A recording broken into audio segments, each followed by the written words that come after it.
Hello বন্ধুরা, কেমন আছেন সবাই? আশা করি সবাই ভালো আছেন। গল্পগুলো ভালো লাগলে অবশ্যই লাইক করবেন, কমেন্ট করে জানিয়ে দিবেন। চ্যানেলে যদি নতুন হয়ে থাকেন অবশ্যই সাবস্ক্রাইব করে পাশে থাকা বেল আইকনটি প্রেস করে রাখুন, যাতে নতুন নতুন ভিডিও আপলোড করার সাথে সাথে আপনার নোটিফিকেশনে চলে যায়। অলরেডি যারা সাবস্ক্রাইব করে রেখেছেন তাদেরকে অসংখ্য ধন্যবাদ। গল্প তোমাতেই বসন্ত 29 এবং 30 স্পেশাল পর্ব। লেখিকা জেরিন আক্তার। 7 মাস পর প্রাণেশা অনেক দিন পরে বাবার বাড়িতে এলো। আরশাদ খানি গিয়ে বিকেলে নিয়ে এসেছেন। এই বাড়িতে এসেই সুবার সাথে কথা বলায় ব্যস্ত হয়ে পড়েছে। দুই বান্ধবী কিছুক্ষণ গল্প করলো। এরপরে প্রাণেশা রুমে ফিরে শুয়ে পড়ল। রাত 8টা। সৌরভ এলো বাড়িতে। আরও আগে আসতো, কিন্তু একটা ইভেন্ট অ্যাটেন্ড করার কারণে লেট হলো আসতে। আর প্রাণেশা কি খেতে পছন্দ করে সব কিছু নিয়ে এসেছে। ও সোজা প্রাণেশার রুমে ঢুকলো। প্রাণেশা শুয়ে শুয়ে স্নিগ্ধর সাথে কথা বলছিল। সৌরভকে দেখে ফোন রেখে উঠে দাঁড়ালো। সৌরভ আবার আগের মতো প্রাণেশার মুখের সেই হাসিটা দেখতে পেল। প্রাণেশা খুশিতে ভাইকে জড়িয়ে ধরে বলল, কখন এলে? কেমন আছো ভাইয়া? সৌরভ হেসে বলল, ভালো। তুই কেমন আছিস? দাঁড়া, জিনিসগুলো নামিয়ে নি। প্রাণেশা উত্তরে বলল, ভালো আছি। সৌরভ হাতে থাকা জিনিসগুলো বিছানায় রেখে বলল, একটু লেট হয়ে গেছে আসতে। একটা ইভেন্ট ছিল, না হলে আগে আসতাম। সৌরভ প্রাণেশার মাথায় গাঁটটা মেরে বলল, কিরে, এবারও একা এসেছিস? তোর জামাই আসেনি কেন? তোদের কাহিনী বুঝি না তো। সে কাজে ব্যস্ত। সৌরভ কোমরে হাত রেখে শ্বাস ছেড়ে বলল, লজ্জা পেয়ে আসে না, আর তুই মিথ্যা বলছিস কেন? প্রাণেশা মুখ ভেঙচিতে বলল, মিথ্যা বলিনি। তার কথা বাদ, এখন তুমি আমাকে বলো, তুমি কেন শ্বশুরবাড়ি যাও না? সৌরভ উত্তর দিতে গিয়ে থামল। ও নিজেও তো স্নিগ্ধর মতো লজ্জা পেয়ে যায় না। বোনের শ্বশুরবাড়ি, আবার সেখানে নিজেও শ্বশুরবাড়ি। এখন বোনের প্রশ্নের উত্তরেও তো দিতে হবে। কি উত্তর দিবে? প্রাণেশা কোমরে হাত রেখে দাঁড়ালো। সৌরভ তখন হেসে বলল, তো জামাই আর শ্বশুর মিলে আমাকে জোর করে বিয়ে করালো, সেই রাগেই যাই না। প্রাণেশা গাছাড়া ভাব নিয়ে বলল, একটু বিশ্বাস হলো না। ও আমার বোঝা হয়ে গেছে। তুমি আর আমার জামাই একই। সৌরভ ধমক দিয়ে বলল, এখন এসব রাখ, আয় একসাথে খাবার খাবো। প্রাণেশা কিছু বলতে নিলে সৌরভ সেটা পাত্তা না দিয়ে চলে গেল। প্রাণেশা বিছানায় এসে বসলো। ফোন হাতে নিয়ে দেখলো স্নিগ্ধ কথাগুলো শুনেছে। প্রাণেশা ফোন কানে নিয়ে কথা বলতেই স্নিগ্ধ বলল, তুমি আমাদের দুজনের শ্বশুরবাড়ি যাওয়া নিয়ে ঝগড়া করছিলে? ঠিকই তো বলেছি। আপনারা শ্বশুরবাড়ি যান না কেন? স্নিগ্ধ কথা ঘুরিয়ে বলল, তোমার ভাই না তোমাকে যেতে বলল? যাও খেয়ে এসো। এখনও যাচ্ছ না কেন? প্রাণেশা রেগে গিয়ে বলল, যাব না। আর আপনি কথা ঘুরাচ্ছেন কেন? আমি তখন ঠিকই বলেছি, আপনারা দুজনই এক। স্নিগ্ধ বলল, তা পরে শুনবো। এখন যাও খেয়ে এসো। খেয়ে এসে কল দিবে, তাছাড়া কল দিবে না। ঠিক আছে, খাবার খেয়ে এসেই কল দিচ্ছি। এরপরে দেখবো কথা ঘোরান কেমনে। স্নিগ্ধ সম্মতি জানিয়ে বলল, ঠিক আছে যাও, এরপরে যত ঝগড়া করার করো। রাখছি। স্নিগ্ধ বলল, আচ্ছা। প্রাণেশা সবার সাথে খেতে বসে কিছুটা অস্বস্তি ফিল করছে। খেতে ভালো লাগছে না, মনে হচ্ছে বমি করে দিবে। তাও কোনো রকম খেয়ে রুমে ফিরে এসে রেস্ট নিল। এর মাঝে স্নিগ্ধকে কল দিয়েছিল, ও কাজে ব্যস্ত আছে, একটু পরে কল দিবে। শোভা এসে রুমের দরজা লাগিয়ে দিতে দিতে বলল, দরজা লাগালাম। ঠিক আছে। শোভা লাইট নিভিয়ে এসে ওর পাশে শুলো। রাতটা আজকে প্রাণেশার সাথেই থাকবে। দুজনে আগেই ঠিক করে রেখেছিল একসাথেই থাকবে। শোভা বলল, তুই এবার চুপচাপ কেন থাকছিস? শরীর ভালো না নাকি? প্রাণেশা শ্বাস ছেড়ে বলল, কিছুই ভালো লাগছে না কিছুদিন ধরে। ওই বাড়িতেও ভালো লাগলো না। শোভা নরম গলায় বলল, তোর কেমন লাগে আমায় বল। কোথাও ঘুরতে যাবে? প্রাণেশা কিছু বলতে যাবে, ঠিক তখন দরজায় নক করে কেউ। প্রাণিশা উঠে দরজা খুলে দেখলো সৌরভ। ও পিৎজার একটা স্লাইড খাচ্ছিল, আর আরেক হাতে পুরো পিৎজাটা পার্সেল করা। সৌরভ পিৎজাটা প্রাণিশার হাতে দিয়ে বলল, মজা, খেয়ে দেখ। তো তুমি আর খাবে না? খেয়েছি, তোরা খা, গুড নাইট। প্রাণিশা রুমের দরজা লাগিয়ে দিয়ে লাইট জ্বালালো। সুভা উঠে বসলো। প্রাণিশা পিৎজাটা রেখে বলল, ভাইয়া দিয়ে গেল। দুজনে একটা একটা স্লাইড তুলে খেতে শুরু করলো। প্রাণিশা প্রথম কামড়ে নাক খিসে চলে গেল ওয়াশরুমে। গন্ধই সহ্য হলো না ওর। শেষে বমি করে বের হলো। সুভা জিজ্ঞেস করলো, কিরে, কি হলো? গন্ধ লাগে, খেতে পারি না। সুভা হেসে হেসে রসিকতার সুরে বলল, এখন মিষ্টি খাও। বুঝতে পেরেছি আমি ফুপ্পি সহ মামি হতে যাচ্ছি। প্রাণিশা বালিশ ছুঁড়ে বলল, তোর সব বাজে কথা। সুভা হেসে বলল, সত্যি হলে কি দিবি সেটা বল। দুজনে এরকম রসিকতা, ঝগড়া, হাসাহাসি করে ঘুমিয়ে গেল। প্রাণিশা রুম থেকে বের হয়ে সিঁড়ির কাছে আসার সময় মাথা ঘুরে পড়ে যায়। সেটা সৌরভ ও রুম থেকেই দেখতে পায়। সৌরভ দৌড়ে এসে হাঁটু গেড়ে বসে প্রাণিশাকে ধরে বলল, প্রাণিশা, এই কি হলো রে? সৌরভ তৎক্ষণাৎ হাই তুলে সবাইকে ডাকলো, বাবা, বাবা, এই শোভা, আন্টি, উপরে আসুন তো। শোভা দৌড়ে আগে এলো। এরপরে আরশাদ খান আর রোকেয়া বেগম এলো। সৌরভ প্রাণিশাকে কোলে তুলে নিয়ে রুমে গিয়ে শুয়ে দিল। আরশাদ খান তখনই ডক্টরকে কল দিলেন। প্রাণিশা জ্ঞান ফিরল। ডক্টর এসে ওকে চেক আপ করে জানালেন প্রাণিশা মা হবে। আরশাদ খান তো খুশিতে সৌরভকে জড়িয়ে ধরলেন। সৌরভ ডক্টরকে বললেন, আঙ্কেল, আমার বোনের শরীর ঠিক আছে তো? ডক্টর বললেন, ঠিক আছে, চিন্তার কিছু নেই। একটু পরে আরশাদ খান ডক্টরকে এগিয়ে দিয়ে এলেন। সৌরভ রুম থেকে বেরিয়ে এলো। খুশিতে কি করবে ওর জানা নেই। আরশাদ খান সাইদ রেজা চৌধুরীকে কল দিলেন খুশির খবরটা জানানোর জন্য। সৌরভ তখন তার কাছে থেকে ফোনটা নিয়ে নিল। সাইদ রেজা চৌধুরী বললেন, কেমন আছেন ভাই? আঙ্কেল, আমি সৌরভ বলছি। ভালো আছেন? ও তুমি? হ্যাঁ, ভালো আছি। তুমি কেমন আছো বাবা? ভালো। আঙ্কেল, একটা জরুরি কথা বলার আছে। কি কথা? স্নিগ্ধ কোথায়? বাড়িতেই। কেন, কিছু হয়েছে? সাইদ রেজা চৌধুরীর মনে চিন্তা ধরে গেল। সৌরভ বলল, কিছু হয়নি, তবে আঙ্কেল, স্নিগ্ধকে নিয়ে আপনাকে একটু এই বাড়িতে আসতে হবে। কি হয়েছে একটু বলবে? চিন্তা হচ্ছে। চিন্তা করবেন না, আপনারা আসুন। ঠিক আছে, আমরা আসছি। সৌরভ কল কেটে দিয়ে কাউকে জানাতে না করলো, সাথে সুভাকে বলল যেন ওর বাড়ির কাউকে না বলে। আধ ঘন্টা পরে স্নিগ্ধ এলো, সাথে সাইদ রেজা চৌধুরী। স্নিগ্ধ অনেক বেশি চিন্তিত। কি হয়েছে কেউই বলছে না। শেষে এখানে আসতে বাধ্য হলো। স্নিগ্ধ বাড়ির ভিতরে ঢুকতে সৌরভকে দেখতে পেয়ে জিজ্ঞাসা করলো, ভাইয়া, কি হয়েছে? কোনো সিরিয়াস কিছু? সৌরভ শ্বাস ছেড়ে বলল, ওভাবে না বললে আসতে না, তাই বলেছি। সিরিয়াস কিছু হয়নি, খুশির খবর আছে। স্নিগ্ধ কিছুটা স্বস্তি ফেলে বলল, কি খুশির খবর? সৌরভ হেসে বলল, তুমি বাবা হতে যাচ্ছ। স্নিগ্ধ পুরো শকড। ঠাই স্ট্যাচুর মতো দাঁড়িয়ে রইল। বুকের হার্টবিট দ্রুত চলছে। সাইদ রেজা চৌধুরী পিছন থেকে শুনে বললেন, বলো কি, আমাদের আগে বলবে না স্নিগ্ধ? স্নিগ্ধ পিছন ফিরে বলল, আমি তো জানি না বাবা। সৌরভ স্নিগ্ধর কাঁধে হাত রেখে বলল, কংগ্রেচুলেশন ভাই। আর ডক্টর এসে ওকে চেক আপ করে বলে গিয়েছে এখন প্রাণিশা রুমে রেস্ট নিচ্ছে, দাও। স্নিগ্ধ হেসে মাথা নাড়িয়ে উপরে এলো। আরশাদ খান সাইদ রেজা চৌধুরীর সাথে কথা বলছেন। সৌরভ সোফায় গিয়ে বসলো। স্নিগ্ধ প্রাণিশার রুমে ঢুকলো। শোভা ভালো মন্দ জিজ্ঞাসা করে চলে গেল। প্রাণিশা চাদর দিয়ে মুখ ঢেকে রইল। স্নিগ্ধ পাশে বসে চাদর সরিয়ে দিতে চাইলে প্রাণিশা আরও শক্ত করে চাদর ধরে রইল। স্নিগ্ধ আর কাছে এসে হেসে বলল, এই দেখি, তাকাও। প্রাণিশা স্নিগ্ধর বুকে মুখ লুকালো। স্নিগ্ধ হেসে বলল, শরীর খারাপ লাগছিল, আমি তখনই বলেছি চলো ডক্টরের কাছে যাই, আর তুমি পাত্তাই দাওনি। তুমি কি আগে জানতে? প্রাণিশা মিনমিন করে বলল, আমি নিজেই তো জানতাম না, ডক্টর এসে বলল। স্নিগ্ধ মুচকি এসে বলল, ভালো হয়েছে, আলহামদুলিল্লাহ আলহামদুলিল্লাহ আলহামদুলিল্লাহ।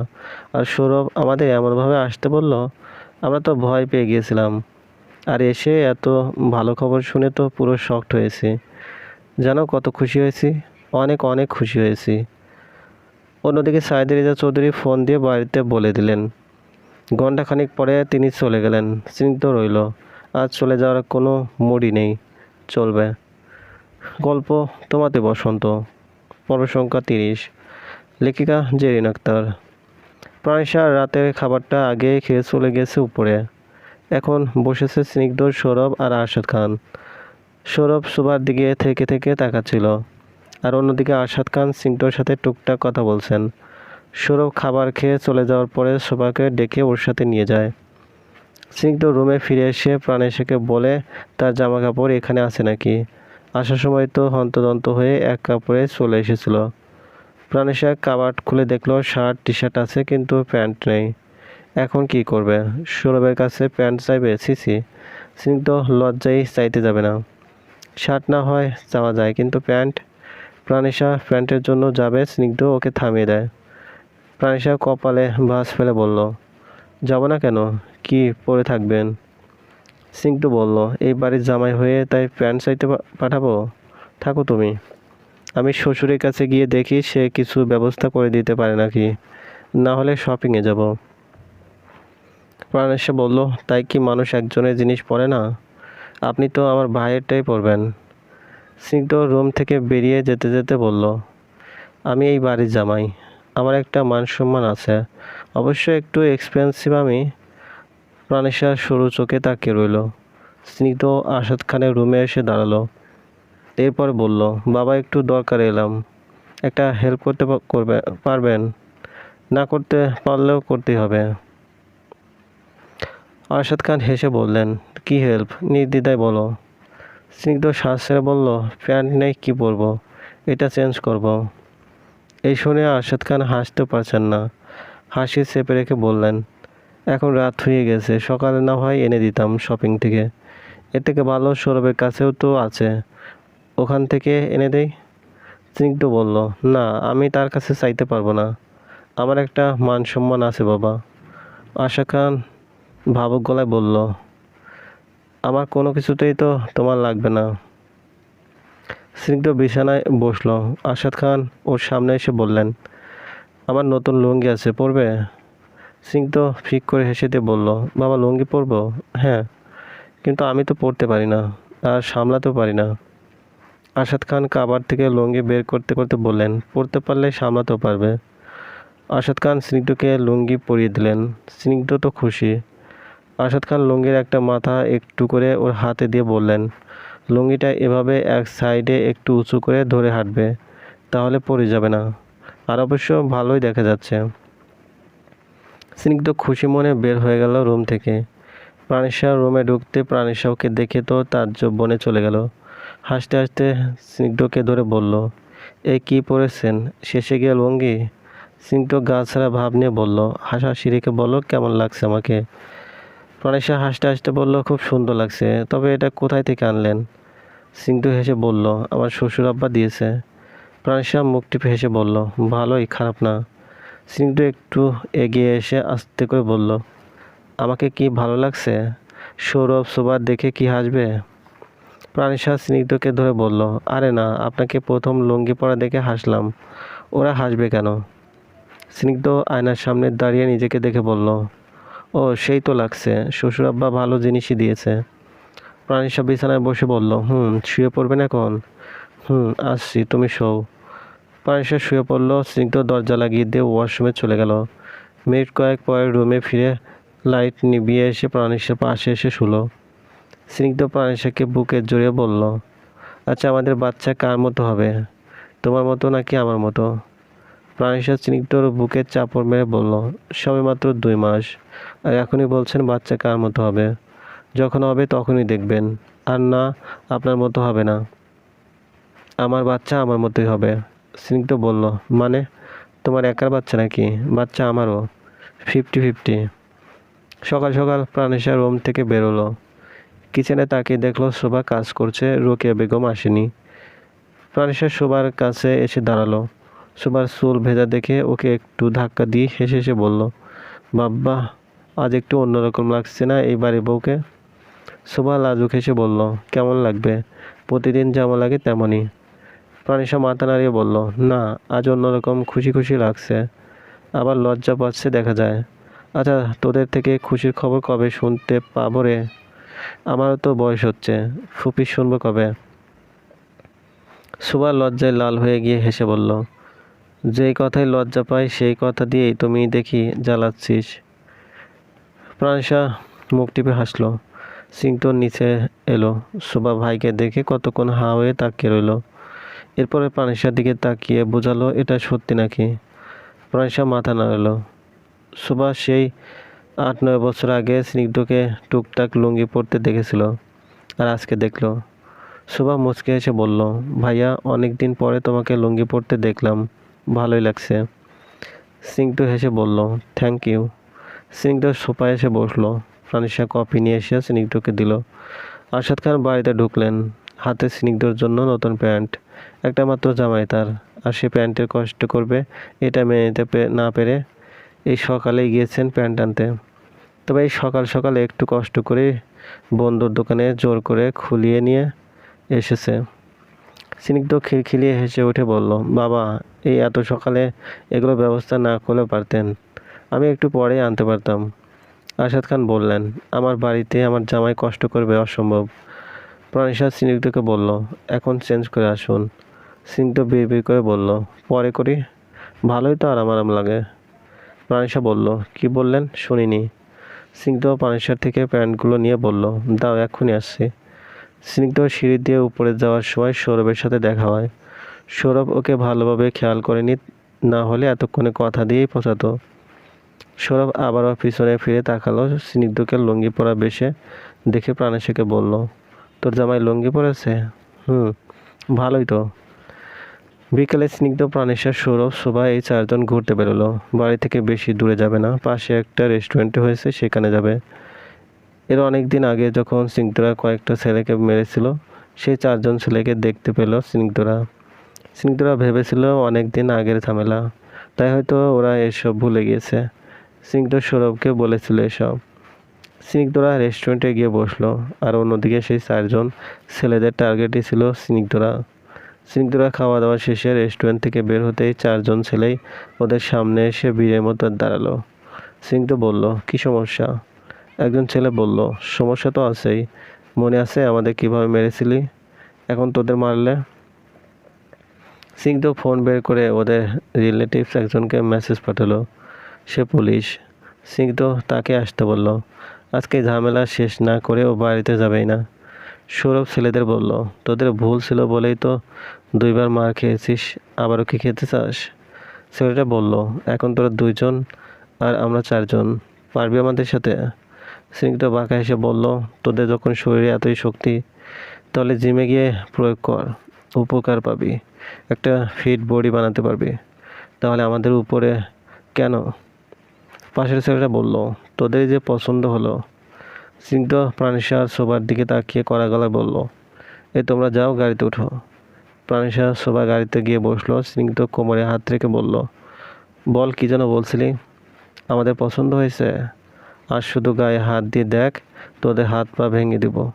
এরপরে তোদের যদি জেলের ভাত না খাওয়াইছি। আমিও সৌরভ চৌধুরী স্নিগ্ধ নই। ছেলেগুলো হাসলো। এরপর বলল, আমরা ভয় পাইনি, আগে মার খেয়েছি বলে কি এবারও আমাদের মেরে যেতে পারবে? আর ভয় পেয়েই তো ওই 2টা মেয়েকে গাড়িতে উঠালি, এরপরে নিজেরাও দৌড়ে চলে যাবে। ছেলেগুলো বারবার এমন কথা বলে স্নিগ্ধ আর সৌরভকে উস্কে দিচ্ছিল।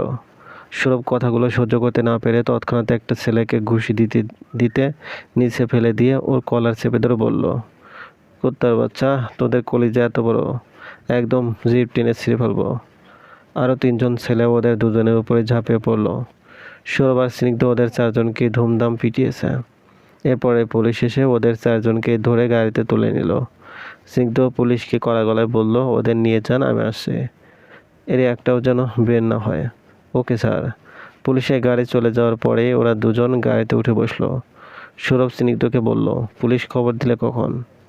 স্নিগ্ধ স্টিয়ারিং শক্ত করে ধরে বলল, রেস্টুরেন্টে থাকতেই একবার জানিয়ে রেখেছিলাম, এরপরে ওর যখন কথা বললো তখনই মেসেজ দিয়েছি, আর তারপরেই পুলিশ এসে পড়েছে।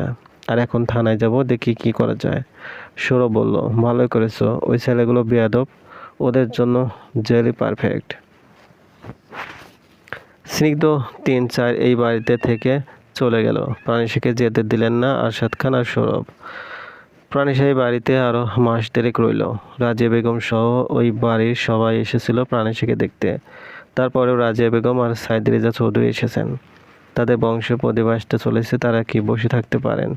সৌরভ ব্যবসায়িক কাজে আবারও লন্ডনে চলে গেল। এবার আর পালিয়ে যেতে চায়নি, কাজে গিয়েছে।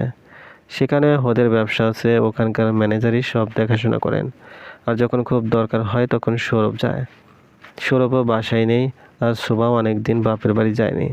তাই প্রাণেশা শ্বশুর বাড়ি চলে যাওয়ার সময় শোভাকে সাথে করে নিয়ে গেছে। শোভা যেতে চাইছিল না, প্রাণেশা জোর করেই নিয়ে গিয়েছে। অবশ্য মেয়েরা সাংসারিক হয়ে গেলে তারা আর কোথাও যেতে চায় না। চলবে। গল্পটি ভালো লাগলে অবশ্যই লাইক করবেন, কমেন্ট করে জানিয়ে দেবেন। চ্যানেলে যদি নতুন হয়ে থাকেন অবশ্যই সাবস্ক্রাইব করে পাশে থাকা বেল আইকনটি প্রেস করে রাখুন, যাতে নতুন নতুন ভিডিও আপলোড করার সাথে সাথে আপনার নোটিফিকেশন চলে যায়। অলরেডি যারা সাবস্ক্রাইব করে রেখেছেন তাদেরকে